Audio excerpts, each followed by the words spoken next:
ఒక 5 సంవత్సరాల ఒక అరాచక పాలనకి స్వస్తి పలుకుతూ ప్రజలు ఒక మద్దతుగా నిలిచారు. చారిత్రాత్మక విజయాన్ని అందించారు. ఒక పేదరిక నిర్మూలన కోసం, అక్కచెల్లెళ్ల ఆత్మగౌరవం నిలపడం కోసం, అన్నదాతలకు అండగా నిలపడం కోసం, యువతకు ఉద్యోగ ఉపాధి అవకాశాలు కల్పించడం కోసం నిరంతరం శ్రమించే, రాష్ట్ర హితం గురించి ఆలోచించే ప్రభుత్వం రాష్ట్రంలో ఏర్పడింది.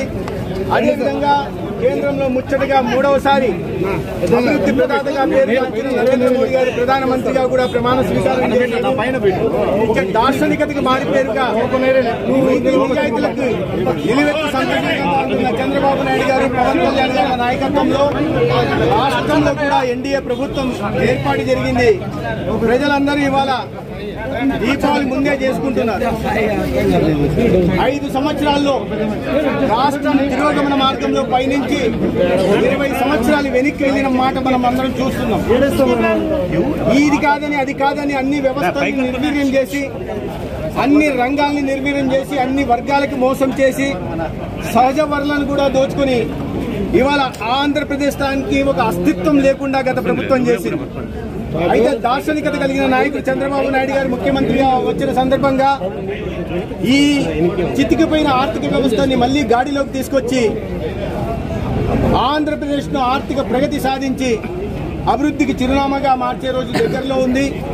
ప్రజలు ఎంతో నమ్మకంతో ఈ విజయాన్ని అందించారు.